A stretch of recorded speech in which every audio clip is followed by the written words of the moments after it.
আসসালামু আলাইকুম, কেমন আছেন সবাই? বন্ধুরা, এই যে কিন্তু আমার টমেটো গাছ হয়ে গেছে। এই যে টমেটো গাছে টমেটো হচ্ছে, আবার এই যে এই পাশেও টমেটো হচ্ছে। সবচেয়ে একটা মজার বিষয়, এই যে আমার গাছে সাদা বেগুন ধরছে। এই যে সাদা সাদা বেগুন ধরতেছে, মাশাল্লাহ। আর এই যে ইও হয়েছে, টমেটো ধরছে, অনেক টমেটো ধরতেছে। সব ধরে ভরে গেছে টমেটো। এই যে গাছে টমেটো হয়ে ভরে গেছে।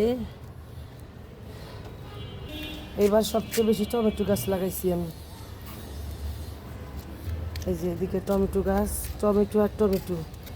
আচ্ছা, বেগুন আনলাম, বেগুন গাছ আনলাম সুন্দর দেখে, বললাম যে বড় বড় বেগুন হবে। ও মা, এটা কী বেগুন হয়েছে? বেগুন একদম ছোট ছোট হয়েছে। এই যে এদিকে টমেটো গাছ হয়েছে, সব হয়েছে টমেটো গাছ।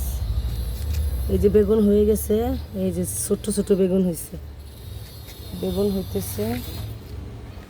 এই যে আবার মরা টমেটো গাছটা একটু বাইসা আছে। এদিকে মাশাআল্লাহ, এই যে আমার এই গাছে কি পরিমাণ টমেটো ধরছে।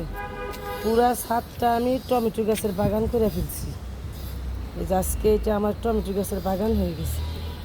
এই যে টমেটো এখন হইতেছে, অনেক শতে শতে বের হয়েছে টমেটো, মাশাআল্লাহ।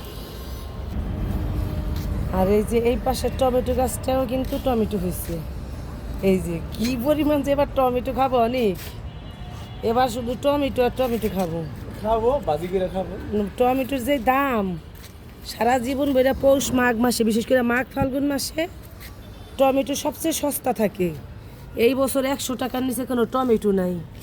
তো আমার গাছেও আল্লাহ দিছে, ভইরা দিছে। আল্লাহর রহমতে আমি কদিন পরে সব খাওয়া ধরবো। এই যে কি পরিমাণ যে হয়েছে, আলহামদুলিল্লাহ।